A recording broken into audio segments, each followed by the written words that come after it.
licenciado, buenos días, bienvenido a PAB. Muy buenos días, Alfonso, y buenos días al público que siempre te escucha.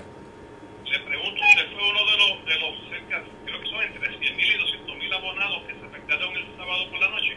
Sí, definitivamente. Son 200.000 clientes de la autoridad y obviamente en cada uno de esos clientes hay tal vez 2 o 3 personas que viven ahí, así que podríamos estar hablando de más de 500.000 de personas que se quedaron sin luz.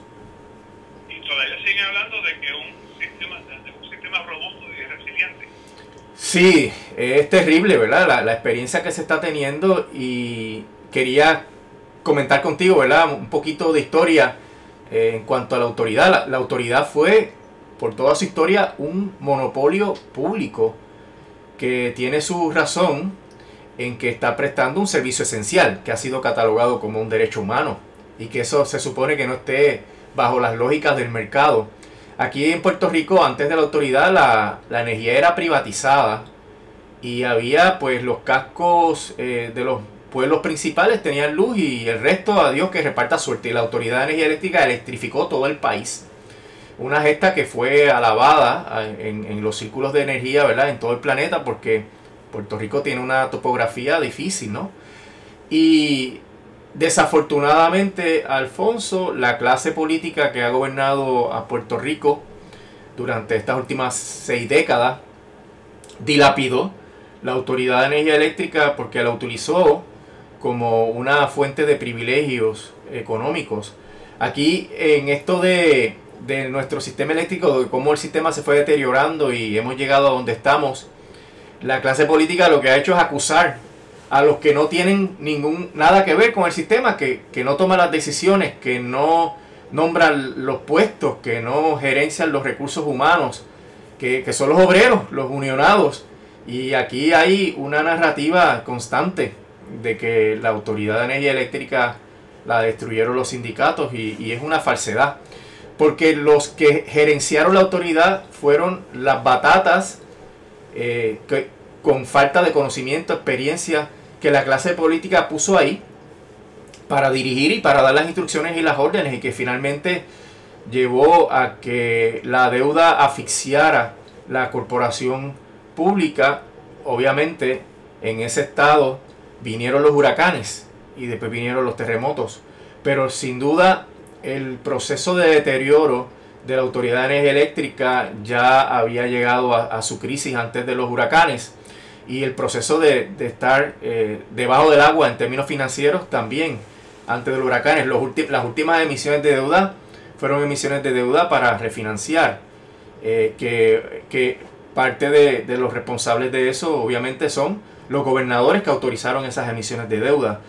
Así que el sistema llegó a su estado crítico por culpa de las personas que estaban en la clase política y dominante de Puerto Rico durante todo ese tiempo. Pero entonces, en vez de ellos corregir los problemas que tenía el sistema, porque como quiera el sistema da una función pública esencial, pues decidieron privatizarla.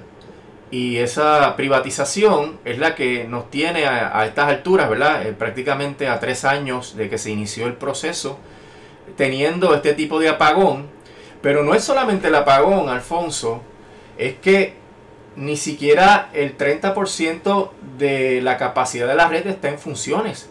O sea que tenemos una red que no tiene la capacidad suficiente para cubrir las necesidades del país, mucho menos las necesidades de crecimiento económico que se necesitan, y que por eso cada vez que falla algo pues nos quedamos sin luz. Vienen los famosos apagones selectivos, ¿verdad? Que tienen el eufemismo de los relevos de carga, que perjudican la tranquilidad, la paz y las operaciones de los negocios aquí en Puerto Rico.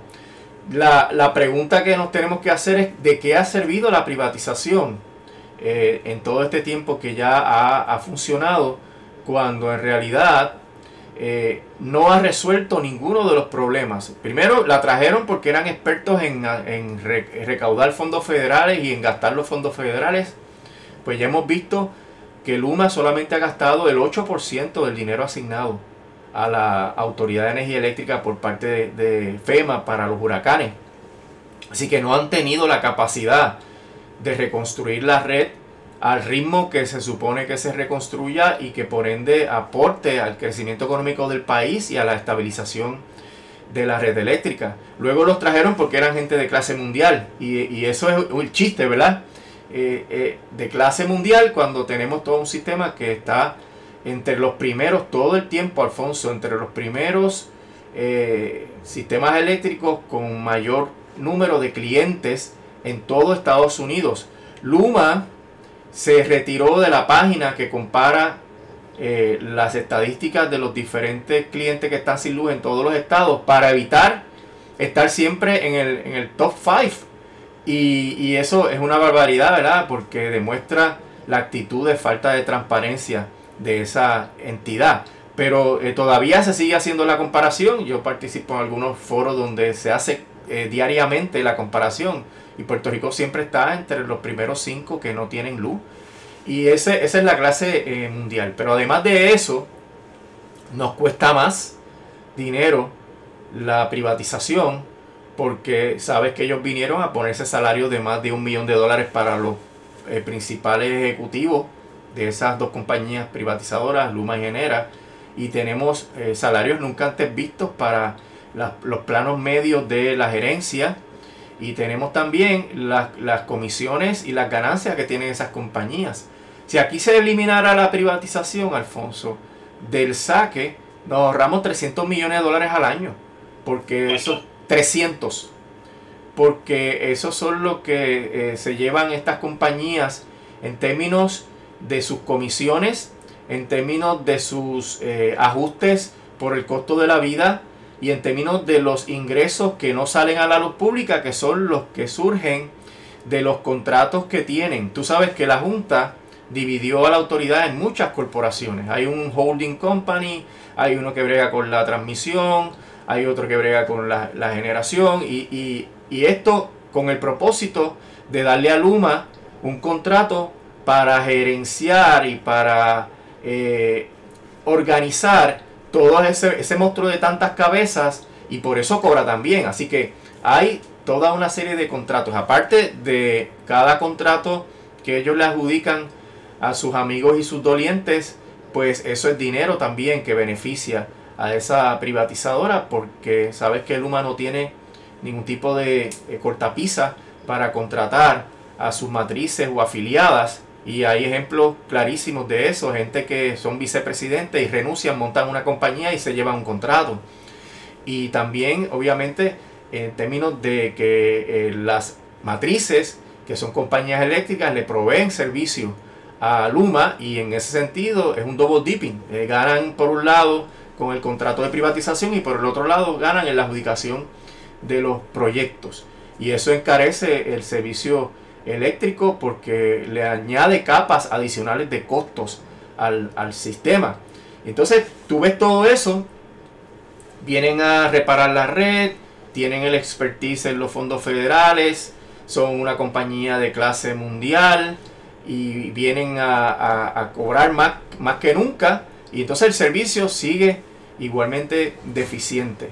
Ahora hay que añadirle el tema del plan de ajuste de la deuda, que va a encarecer aún más el costo, ¿verdad?, de la energía eléctrica en Puerto Rico, y que va a hacer que Luma y Genera tengan que considerar, pensarlo bien, si van a continuar con el contrato, porque es una de las prerrogativas que ellos se reservaron a la luz de lo que significa el plan de ajuste de la deuda. Y como hemos venido comentando aquí constantemente, ni siquiera los peritos del gobierno, de AFAF y de la Junta de Control Fiscal, garantizan que se pueda cumplir con las proyecciones súper agresivas que hay en términos de ingresos por la demanda de energía eléctrica, y dicen claramente que el plan no contempla ningún espacio para situaciones de mantenimiento extraordinario o para cualquier evento atmosférico. Y este incidente fue sin ningún evento atmosférico,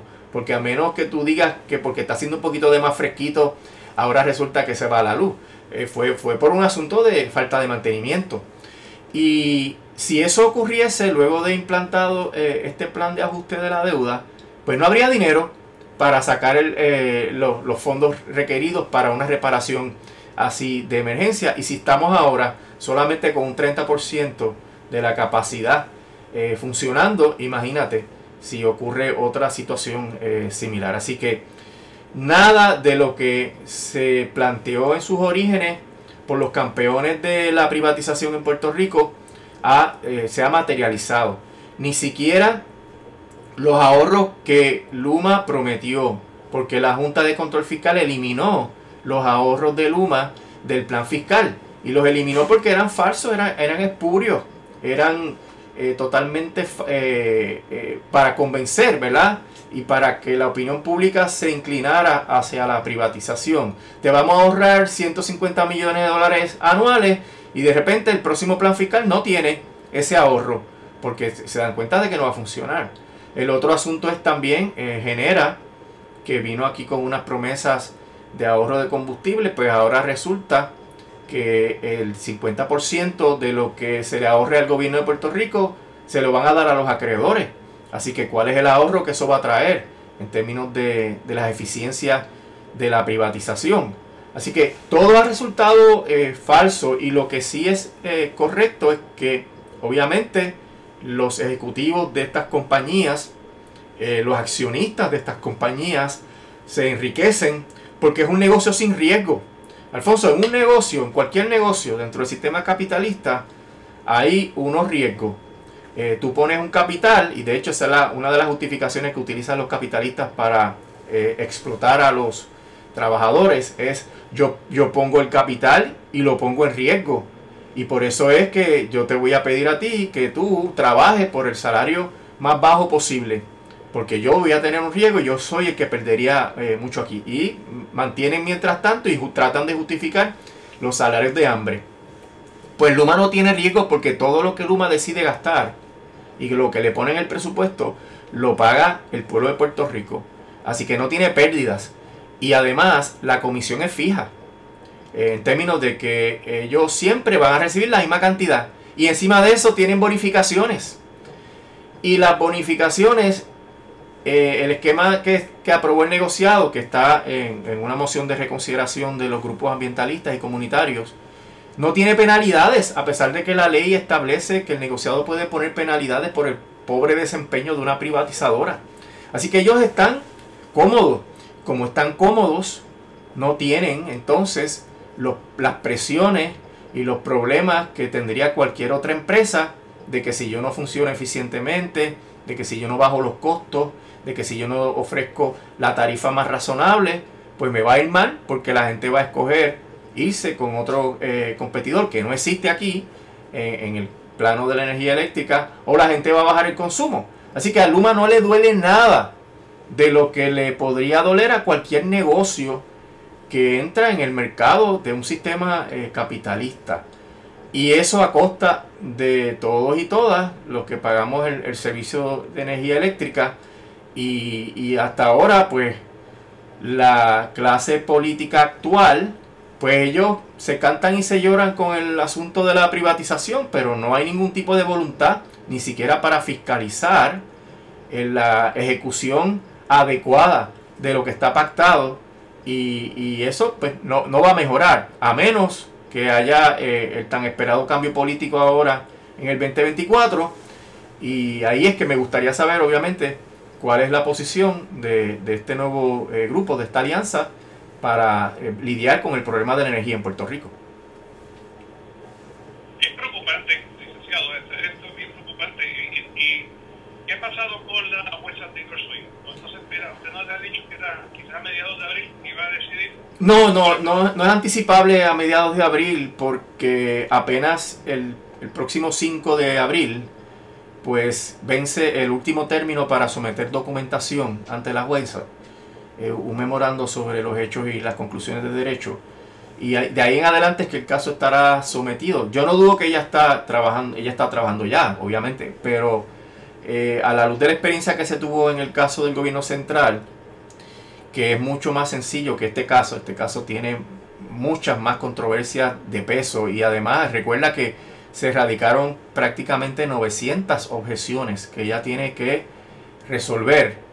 A lo mejor no las resuelve individualmente, pero por categorías, ¿no? Y eso pues va a tomar tiempo justificar. Tiene unos puntos de derecho que son realmente noveles, que podrían implicar apelaciones eventualmente y decisiones que cambien el curso del código de quiebra, y eso pues requiere que se justifique apropiadamente. Tiene cuestionamientos de la constitucionalidad de la ley promesa. Los bonistas están alegando que la ley de promesa no cumple con la cláusula de las quiebras federal, de la Constitución Federal, que exige que las leyes de quiebra sean uniformes. Tiene el cuestionamiento de Luthier sobre la constitucionalidad de la ley promesa a base del sistema colonial y esclavista de los casos insulares. Así que tiene mucho en el escritorio, y es probable que esa decisión llegue tal vez a mediados o finales de mayo, en donde veremos entonces qué le va a dejar al negociado, porque se supone que después de ella va el negociado, pero ella tiene ante sí una petición de la Junta de Control Fiscal de reducir sustancialmente los poderes del negociado para evaluar este cargo híbrido. Por eso es que hemos denunciado siempre aquí que esto que dice el gobernador de que el aumento es algo prematuro, que no se asusten con eso, porque eso lo va a decidir el negociado, eso es falso, porque en realidad quien lo va a decidir es la jueza si confirma el plan, y si lo confirma, pues obviamente el negociado va a tener que ver qué le queda después de la confirmación, y si ella confirma el plan es porque va a aprobar lo que propone la Junta de Control Fiscal sobre el desplazamiento de la ley del negociado. Así que las probabilidades de que el negociado se quede con un sello de goma son bien altas, Alfonso. Y después de eso, que se implantaría el cargo híbrido conforme se presentó por la Junta de Control Fiscal y por el gobierno, a menos que el Tribunal del Circuito de Apelaciones paralice el caso en una apelación. Eso puede pasar. Y a menos también de que el circuito resuelva el famoso caso de la garantía de los bonistas, que si el circuito revoca a la jueza Taylor Swain, y es algo que es probable, es algo que se puede ir para cualquiera de los dos lados, pues entonces habría que empezar otra vez, porque el plan no sería viable conforme a lo que se supone que se le pague a los bonistas. Imagínate, el tribunal diría que los bonistas tienen una garantía en esos bonos que se garantiza con los ingresos de la autoridad, y el plan de ajuste de la deuda tiene un poquito de margen para acomodar eso, pero no para acomodar una decisión en la cual diga que los bonistas son bonistas asegurados. Así que todo esto está todavía sobre arena movediza, y mientras tanto pues el sistema eléctrico totalmente dilapidado y sin confiabilidad, que si sopla algo, Alfonso, pues nos vamos a quedar sin energía. Todo esto a pesar de toda esta pasión por destruir todo lo público y de privatizarlo, someterlo al régimen de la ganancia de unos pocos extranjeros de Puerto Rico que pues se llevan todo y nos dejan a nosotros lo mínimo. Eso es lo que estamos viviendo en este momento. Hay gente que plantea que la salvación es individual, que yo voy a resolver lo mío.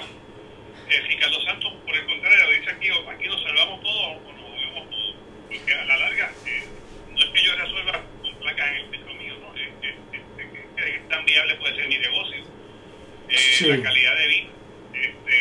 ¿Usted está de qué lado? Yo estoy del lado de Ricardo, porque en realidad somos una isla. Es poco viable conectarnos a otro sistema eléctrico que nos apoye.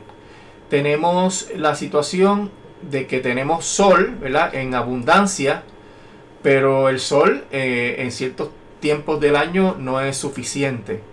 Tenemos la gente que no puede instalar placas solares.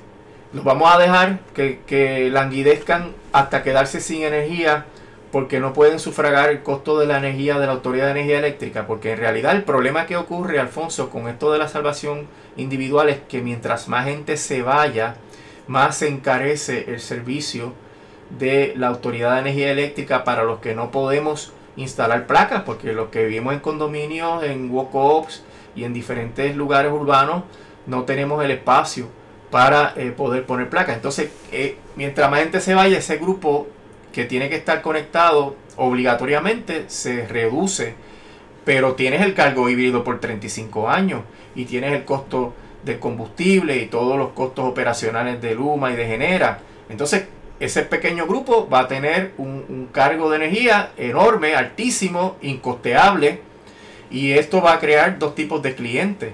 Los clientes que puedan tener la capacidad económica y la capacidad de instalación de sistemas eléctricos, y los clientes que tenemos que estar pegados al sistema eléctrico. Así que va a crear una desigualdad, y este país es el más desigual del mundo, entonces quieren crear una desigualdad adicional y abismal, porque sería abismal, porque el costo podría elevarse a unos niveles que la gente no podría pagarlo. Es ahora, y hay gente que tiene que escoger qué paga este mes, si paga el agua o paga la luz, y siempre la tienen atrasada. Y mientras más difícil se pone la situación de Luma, más agresivos se ponen con la desconexión. Ellos quieren poner los contadores inteligentes para desconectar con un botón, y eso pues agravaría la precariedad de Puerto Rico. Así que hace falta tener un sistema público, un sistema que sea despolitizado y que sea profesional. Además de eso, pues cuando tú añades esos tres elementos, pues se cae de la mata de que debe ser un sistema democrático, donde las decisiones se tomen en el mejor interés de los constituyentes, ¿verdad? Y no meramente para cumplir con una expectativa de, pues tengo un miembro del interés público aquí, pues con eso ya me lavo la cara de democracia, ¿no? Tiene que ser un sistema, porque la energía, al ser un derecho humano, un derecho esencial, no puede estar sometido a las lógicas del sectarismo partidario ni las lógicas de la ganancia. Tiene que ir por encima de todo eso. Y yo creo que hay esperanza, Alfonso, todavía eso se puede lograr, porque ya sabemos lo que no debe ser, y ya hemos experimentado lo que no puede ser y lo que no funciona. Y por eso pues es viable en su momento hacer una nueva ley de la Autoridad de Energía Eléctrica, le pongamos el nombre que sea, para que cumpla con estos requisitos, que sea una entidad totalmente independiente, que sea despolitizada, que sea profesional y que sea democrática, de manera que se pueda gerenciar la energía en el beneficio de todos y todas las puertorriqueñas, y para que no ocurran estas cosas que se anticipan con los efectos del plan de ajuste de la deuda y con los efectos de la estampida que hay hacia la energía renovable. Esto también, esta visión, Alfonso, también impide la privatización de la energía eléctrica renovable, adjudicando grandes proyectos a grandes generadores de energía, porque nos somete a la misma lógica. Nos cuesta demasiado el que estemos pagándole. Mira lo que está pasando con AES, donde ahora de repente fuimos rehenes de AES, nos amenazaron con quitarnos más de 400 megavatios de energía, y eso hizo que el gobierno doblara las rodillas, se olvidara de todo y pues, propusiera y aprobara un rescate financiero. ¿Desde cuándo acá tú tienes que estar rescatando a una empresa privada? Para eso están los mecanismos de la ley de quiebra. Pues no, aquí pues todo para esas compañías que generan energía, y nada para los constituyentes. Los abonados tenemos que pagar los errores del capital extranjero, y ellos pues como si nada, y el gobierno pues cumpliendo con todas esas expectativas de ese capital, y no protege los intereses del pueblo de Puerto Rico. Por eso es que tampoco la solución está en dar concesiones a esos privatizadores para establecer grandes proyectos de energía eléctrica, porque vamos a seguir siendo rehenes de esos capitalistas que van a imponer a la larga las condiciones que ellos quieran, y que vamos a tener nosotros que pagar todos los platos rotos de su incompetencia, como ha pasado con AES. Así que esto tiene que ser una reforma integral del sistema eléctrico, que no solamente maneje los problemas que todo el mundo conoce y que están documentados de por qué la autoridad quebró, sino que tome en consideración las transformaciones que ya están en movimiento, y que balancee todos esos intereses para que sea una entidad lo más justa posible, y que proteja los derechos humanos de todos los que vivimos en esta querida isla. Licenciado, muchísimas gracias. Que tenga un bonito día. Cómo no, Alfonso, que estés bien, que pase buen día.